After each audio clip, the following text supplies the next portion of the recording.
Hey everybody, welcome and/or welcome back to my channel. My name is Leah Catherine and this is Leah Sees Movies. I have finally seen Tenet and there is so much to talk about. Tenet was supposed to be the savior of the theatrical release last year after obviously everything closed down due to the pandemic, and then because Nolan pushed so hard for it to be released in theaters, he may have actually aided and abetted the new wave of video on demand release, because obviously Tenet did not make as much money as they'd hoped and people did not rush to the theaters, and they should not have because there's a pandemic. But it is now available to rent on Amazon, and I did last night, and I have a lot of thoughts. Tenet was written and directed by Christopher Nolan, starring John David Washington, Robert Pattinson, Elizabeth Debicki, and Kenneth Branagh. I think I liked this movie. I'm not entirely sure, which I think falls in line with the movie, which is just being confused is okay. I attempted to watch this movie theatrical style since there was so much hype around, the sanctity of the theater experience, which normally I agree with, not at the expense of lives and/or pandemic, viral exposure, but I do agree that some things are best seen in the theater. So I tried really hard. I turned out my lights, my windows were down. I tried hard not to pause, rewind, or turn the captions on. Nothing. That didn't work out so well. My cat got neutered every 10 minutes. I had to pause because he kept taking his cone off. Even though I was trying hard not to, I would rewind sometimes because I really didn't know what they were saying. I did not turn the captions on. I'm gonna watch it again with the captions on because I know I missed a lot of dialogue. So I can't say this. I think I enjoyed this movie, but it's because I fully intend to watch it again with captions. If I'd seen this in theaters, after all of the hype and hullabaloo to get out and see it, I think I would have been pretty annoyed because there's a lot that isn't really distinguishable. There's a lot of mumbling. There's just weird scenes where there's really important dialogue and they're sailing and they're doing a bunch of loud things, and it's like, I understand that a director's job and a film's role is to keep everything interesting, but sometimes you need to just sit down in a quiet room and talk. There's nothing wrong with that, and it wouldn't make this movie, which is, I thought Interstellar was confusing. This just next level. I understood the general gist of it, but not any of the specifics, even though they try to explain the mechanics of how everything is working, because everyone's doing this during an action scene, or they're mumbling, or there's just a lot of loud music. It never really fully computes. I really feel like watching it with captions is going to be a completely different experience when I actually know what they're saying. Tenet follows John David Washington as the named protagonist, who's recruited into an underworld spy organization called Tenet, which is trying to save the world from Kenneth Branagh as Satyr, I kind of don't know the pronunciation, who is trying to use his ability to inverse time to end the world.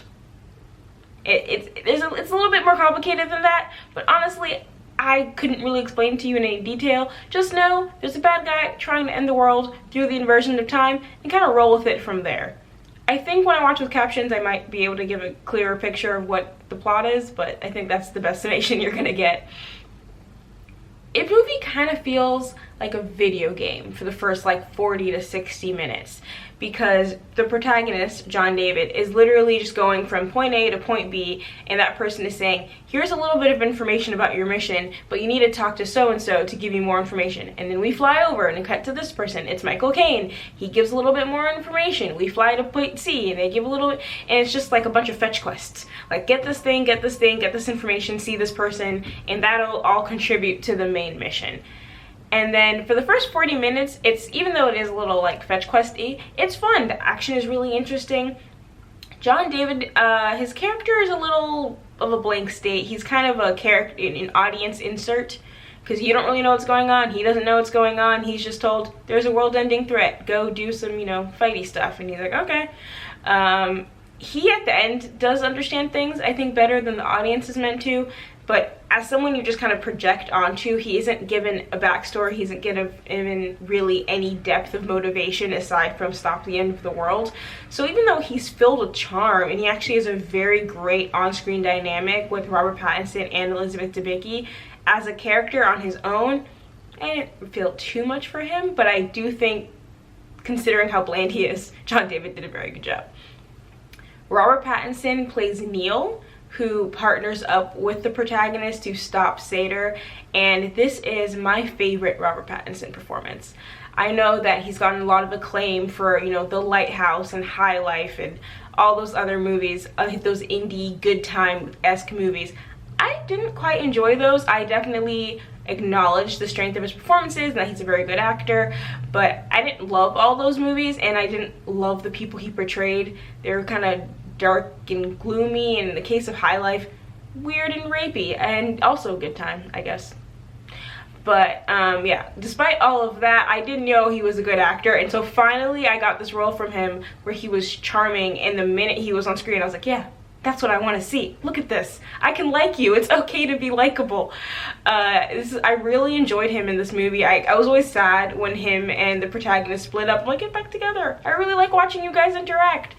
And actually, this movie gave me some faith for the Batman, because if you follow me on Twitter, you would know I'm not very excited about it. I think we've gotten a lot of Batman movies in a very short time, and they've gotten, you know, precedingly grimdark, with the exception of the incredible Lego Batman. And he looks like an emo boy. There's a lot of eyeliner and angst and punching people in the rain, and wasn't very excited for it. And so seeing how charming Neil is and Robert Pattinson is in this movie, I was like, can we get a charming Bruce Wayne a little bit? Can we get a little bit of something that makes people like him? Maybe? He can do it. He can really do it. So I hope this has given me faith and hope and desire for them to use this part of Robert Pattinson and to use this charm to make Bruce Wayne a little bit more three-dimensional and not just an emo boy. Here's hoping. There's actually quite a few famous people in this movie that I just straight up didn't recognize. I didn't even realize Kenneth Branagh was the antagonist until literally more than halfway through the movie, because my hand hit the button and Amazon will tell you who's on screen. It said Kenneth Branagh. I was like, huh? That's not him. That's completely random Eastern European man. It was not. And maybe a Russian person will tell me that his accent is god-awful and horrible, but I believed it. The villain isn't super complex. Like I said, he's trying to end the world via time travel. It's a Doctor Who plot. This whole movie is if you've watched season 3 of Doctor Who, the villain is the master. That's what he is. And it's not very complex. He doesn't have a lot of depth, but Kenneth Branagh brings so much intensity to it. You're like, this is ridiculous, but as a mustache twirling villain, I'm into it. Elizabeth Debicki plays our antagonist Sator's wife, who's basically being held hostage by him via their child, their son. And while Debicki has incredible on-screen presence, also because she's just the biggest person on the screen whenever she's on screen, and I love that for her. There's just all 6'3" of her plus heels. It's great. However, it does feel like Nolan kind of wrote a damsel in distress and then halfway through went, ah, damn, people keep criticizing me for writing damsels in distress. Let me give her like a little bit of an arc. Let me give her something to do. And it just made the movie feel like it dragged. I feel like the movie kind of just took a side trip. Like, I didn't mind her teaming up with John David. Like I said earlier, their scenes together are actually very good, and I really enjoyed their dynamic.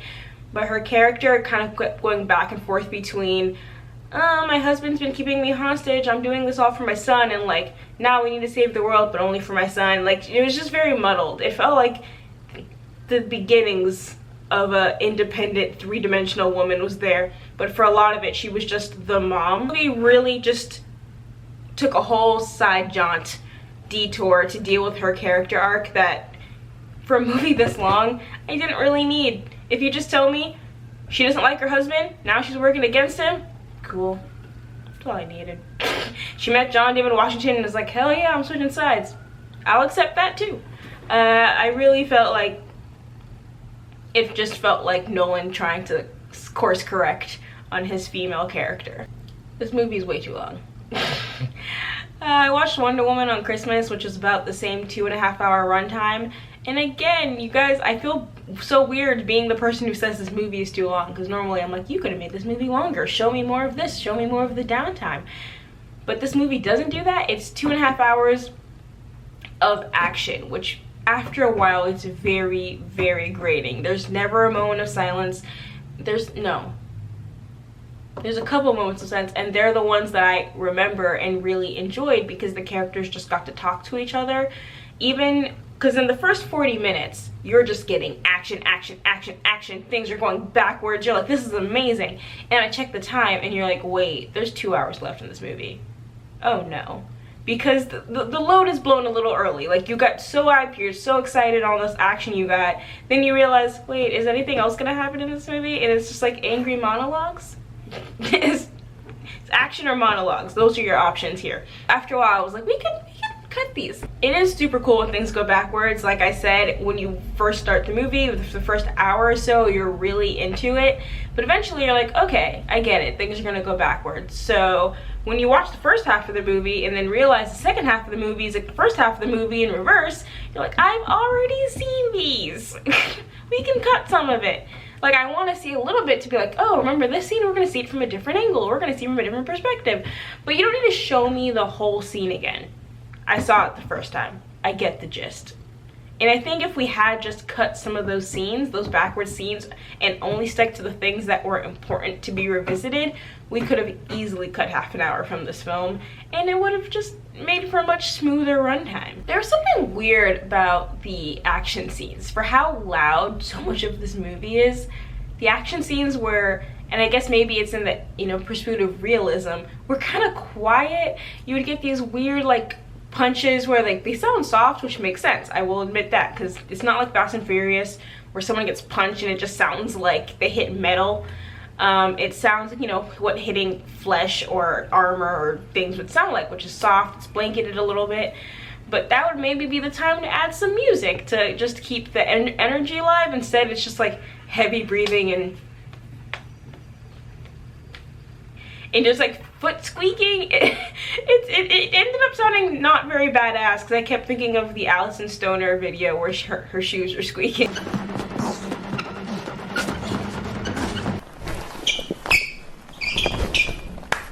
Because it's like, okay, that's what everything sounds like without music, but that's why we add music. So maybe this is the time to bring it back. It's not good when you giggle through the action sequences. Not all of them, but just some of them where the lack of music was very noticeable. I feel like with complaining about, you know, the sound or the mumbling or Elizabeth Debicki's character arc or saying that the protagonist is a blank slate, it sounds like I didn't enjoy this movie, and that's why I said I'm not sure. Because there are definitely a lot of very valid critiques of this film. I think there's a lot of things that could have been improved or just cut to ease the pacing. But I did have fun with it. I mean, despite the action feeling drawn out and feeling like, okay, maybe we could have brought this down, while you're watching it, you're pretty invested. Like, things going backwards is cool. Although I did have some questions about the mechanics of the inversion, which, again, might be answered on rewatch with captions. I'm not confident in that, but maybe. But the action was cool. The actors are charming. Elizabeth Debicki is tall. Kenneth Branagh was literally unrecognizable to me. I don't know about other people, but unrecognizable to me because he was just so committed to this like megalomaniac, crazy, over-the-top villain character. It was fun. It was a fun movie. So it's just like, it wasn't a perfect movie. I think with Nolan specifically, just fun isn't enough. People are looking for, like, they want art, they want depth, they want Interstellar, they're like, oh, Dark Knight got an Oscar. Like, they want something that means something, and I don't think this movie is that. I think this movie is kind of just a blockbuster, a fun one, an interesting one, a head scratchy one, but at its heart, it's just built like a blockbuster. It doesn't have too much new or interesting to say. It's not challenging your ideas of what an action movie can be. It's just a really creative one, but it is kind of concepts we've seen before. Even the action we've kind of seen before in Doctor Strange, so it's just fun. Would it have been great at a theater? Maybe. Would I have been annoyed at a theater because I couldn't hear? Also maybe. For what it is, we're at home, we're stuck at home. It's, you know, $7 to rent on Amazon. If you have a big TV, if you want to put your captions on, turn the lights off and pop some popcorn. It's a good time. Alright, thank you so much for watching. If you'd like to see more, please like and subscribe. If you...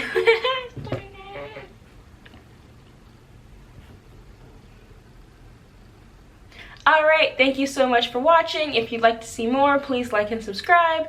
If you'd like to see some of my old reviews, you can check out my website, Leah Sees Movies, or follow me on Twitter, also at Leah Sees Movies. If you wouldn't like to like or subscribe, but you've watched all the way to the end, thank you. I still appreciate you. And have a great day.